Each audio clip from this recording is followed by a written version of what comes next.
setting out today on my surly Wednesday fat bike with a destination in mind, the Carbide Ruins. Old stone walls near waterfalls, tucked into the forest. An actual relic of local industrial history, but today, simply a reason to ride in a particular direction along some forest trails. For this ride, I'm mindful that a ride's worth, it's measured by the worth of whatever is valued, and what I choose to value changes everything. Welcome to pedaling the long way. Before the wheels turn, there are those quiet moments of preparation. A brief spell of movement in the cold air, water bottles now filled, thermoses are packed, straps tightened, bag zip, jacket zip, gloves on, buff up. On my wrist, it's my recent riding companion, the Garmin Enduro 3. I load the route, trace the line through the forest, wait for the signal to lock in. Lately, I've been experimenting with keeping the map on my wrist instead of on my handlebars.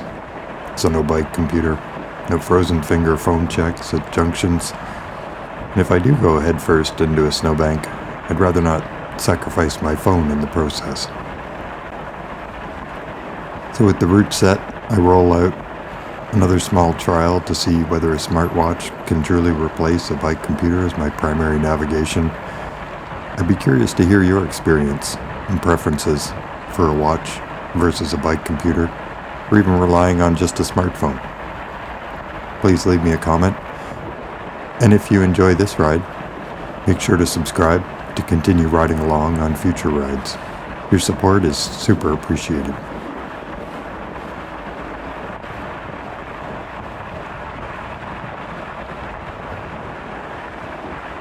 The first kilometers of the ride are a mix of firm and forgiving. The snow absorbs momentum. Footprints along the trail are almost like potholes. Small rises ask more than they appear to.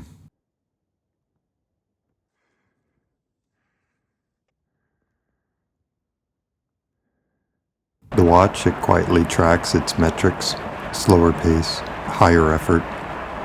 Indeed, it tracks a lot. I only understand some of it, which is fine. I'm still learning. And also what I value most in a ride isn't captured in a training metric. For me now, on this ride, the real benefit is navigation, especially in areas without cell connectivity. At the first crossroads, everything is white and equally convincing. I lift my wrist, a small arrow confirms the direction. Not flashy, just precise and reassuring. Yeah, I could glance down at a bike computer and keep rolling. But I'm just as happy to pause, survey the land, take note of the surroundings. In a way, using the watch, it reinforces this habit of noticing. While glancing at my watch for navigation, I'm also able to confirm that it's minus 15 degrees at the start, so the trail, it's crisp, relatively fast. But I can also confirm that in a few hours the temperature is rising, so the trails, they'll change as well. For now, trees are encased in ice, catching the rising morning sun. The first section winds through the forest and across bridges, barely visible beneath heaps of snow. All the while, it's a steady climb towards the highest elevation point of the route.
The climb, it's long and persistent. My breathing, it's deepening. My cadence, of course, it's slowing. My legs are growing heavy. In fact, in places, I'm pushing uphill. Yet, the pauses to catch my breath are also opportunities to check my Enduro 3, as it has many screens displaying information about these climbs, percent grade, meters left to the top, all useful information.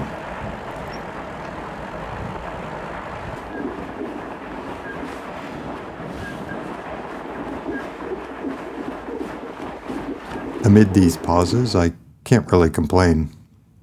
As I look around, I'm noticing the shadows stretch across pristine snow, the morning light that filters through branches, animal tracks crossing the trail, momentary imprints that feel strangely significant.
Near the top, I glance at my watch.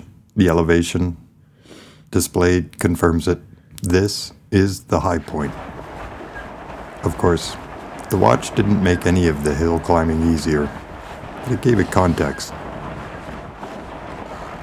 A climb without context feels like a cost or a tax on my energy levels. However, a climb with a summit feels like progress, and the moments along the way offer motivation.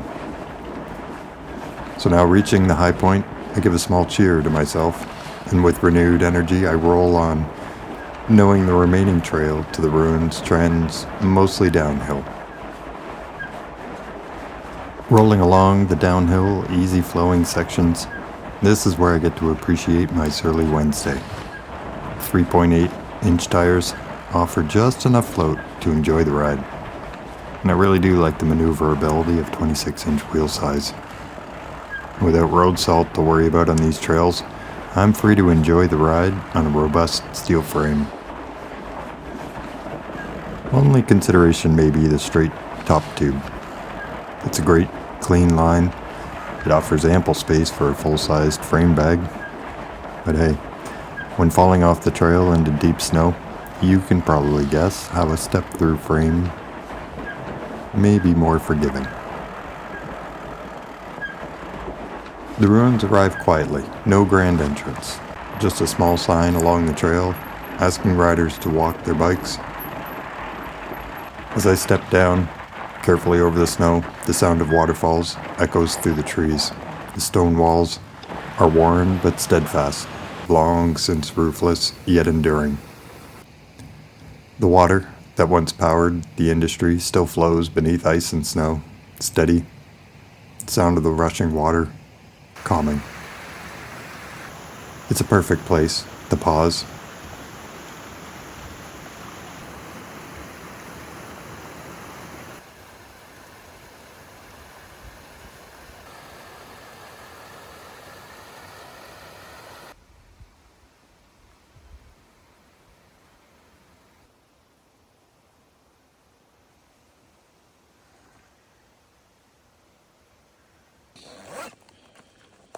Take a seat on the bench, gather together, water bottle, open my thermos, enjoy a granola bar, take in the warm drink and the cold air. Also take a few photos of my bike framed against history and winter light.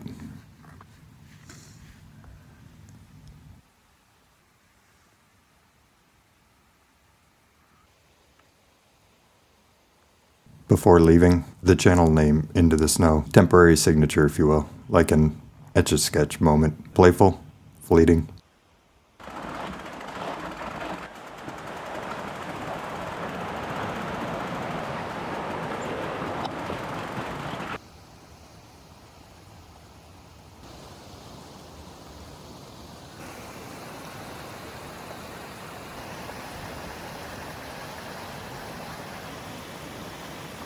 A few taps on my watch and I can reroute my navigation to track back to the start.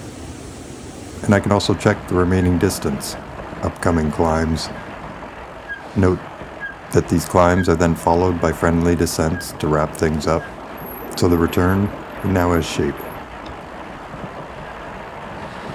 I should note that what I really appreciate with my Enduro 3 is the battery life. You can find lots of other videos out there with people far more knowledgeable and expert than I am that go into great detail about these watches and the technical advantages. What I can say, over the last several weeks of regular use, I've charged it once, maybe twice, and you can see in my video on the Sea to Sky Trail what happens when I relied on a phone battery for navigation. Now, completely freed from range anxiety, I'm very happy with weeks between charging, and that isn't yet taking advantage of the solar power feature of the Enduro 3. On the way back, the temperature begins to rise as the sun climbs towards noon. The morning firmness of the trail, it now softens.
So, had a wonderful break back at the ruins.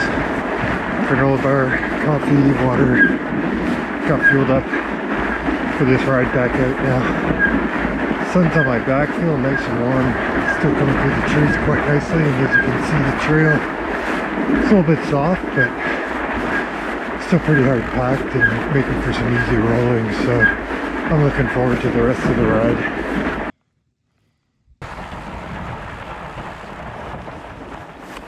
At first, it's subtle. A slight slip or spin of the wheels on an incline.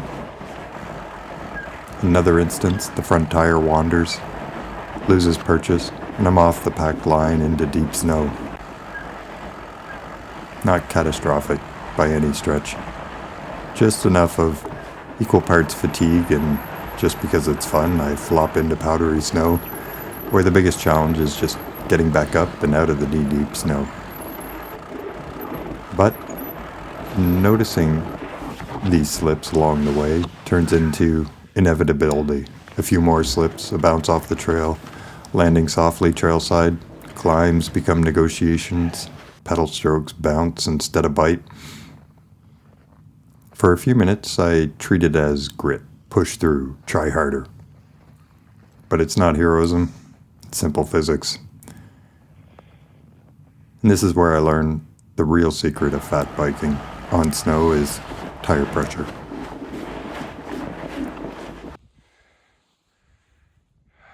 I stop. Cold fingers on valve stems, a soft hiss from the front tire, another from the rear. No gauge, no app, no decimal precision, just going by feel. Yeah, sure. You can find charts online, helpful apps, forums full of experts debating optimal pressure for every variable, rider weight, snow density, temperature. All this is true. But you'll also know that snow changes within the hour, within the next bend, from shaded forest to sunny clearing. So as I'm riding along, what matters isn't precision to the tenth or the decimal point. It's responsiveness in that feel of riding. I notice how the snow feels beneath the tires, how conditions shift, how small adjustments can change everything. I'm able to roll forward again. Immediately, the bike settles. Instead of bouncing, it floats. Climbs that felt impossible become steady grinds of pedaling. Not faster, not easier, just a matter of flowing. So nothing about the forest dramatically changed, though I did. Earlier I valued pushing through. Now I value adjusting, noticing, and adapting, all to how it feels on the fly.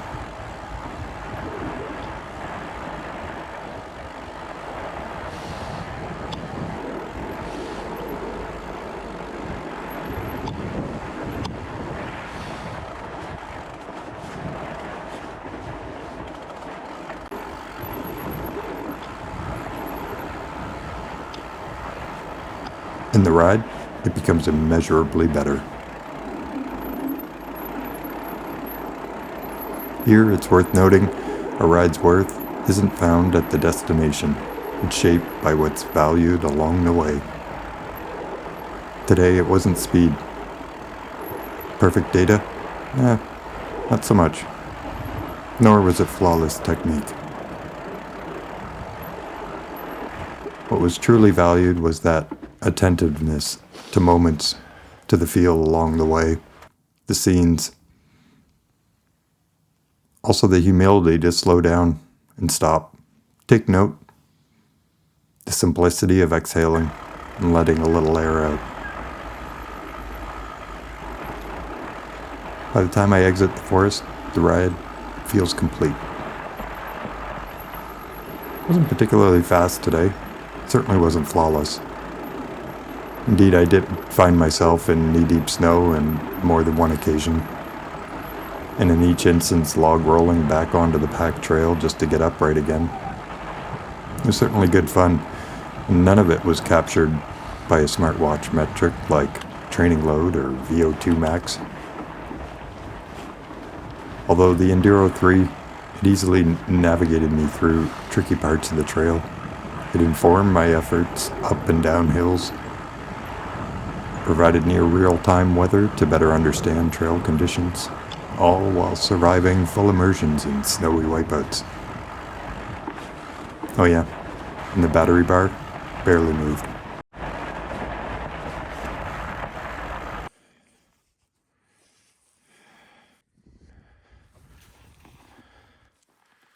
One last stop, Sharpa Waffle. The warmth that hits first, helmet off, gloves tucked away, strawberry waffles, roasted sesame, and a Dubai chocolate chewy cookie. An awesome end to the day. And measured that way, this ride was worth a great deal. Thanks for watching. Please like and subscribe.